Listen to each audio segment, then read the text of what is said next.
Bildiyiniz bütün ıslaq kek reseptlərini unudun, inanın ki, dadı damağınızda qalacaq, görüntüsü ürəkləri fəth edəcək ən ləzzətli ıslaq kek reseptini sizlərlə bölüşürəm. İftara gələn qonaqlarınız üçün çayın yanında servis edə biləcəyiniz ən ləzzətli şirniyyatlardan biridir. Xəmiri üçün 5 ədəd yumurtanın üzərinə 1 stəkan şəkər tozu, 1 paket vanil əlavə edib ağarına qədər çırpın. Daha sonra üzərinə 1 stəkan süd, 1 stəkan duru yağ əlavə edib qarışdırmağa davam edin. 1 paket qabartma tozu, 3 yemək qaşığı kakao, 2 stəkan da unu az-az əlavə edin. İstifadə etdiyim stəkan ölçüsü 200 ml-dir. Xəmirimiz bişirəcəyimiz soba listinə əlavə olunur. Nəsə əlavə yağlamağa falan ehtiyac yoxdur. Öncədən istinmiş 180 dərəcəli sobada bişməyə getdi. Sos üçün 2 stəkan süd, 1 stəkan şəkər tozu, yarı stəkan duru yağ, 3 yemək qaşığı kakao və 1 paket vanil əlavə edib qarışdırın. Sosu qaynatmaq olmaz. Əlinizi yandıracaq istiliyə gələn kimi şokolatı içərisinə atın və əridin. Başqa bir qabda benmari üsulu şokolatları başladım parda əritməyə. Keks sobadan çıxan kimi kəsib isti-isti sosla birləşdiririk. Sosun ölçüsü keksə görə çoxdur. Narahat olmayın, hamısını əlavə edin. Bütün sosu canına hopduracaq.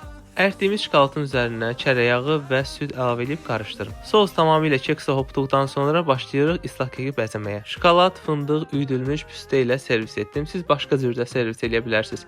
Çox ləzzətlidir, məncə görüntüsü də çox gözəldir. Əsl qonaqlıq süfrələrinizi bəzəyəcək bir şirniyyatdır. Və siz ıslaq kek sevirsiniz, rəylərə fikirlərinizi mütləq yazın.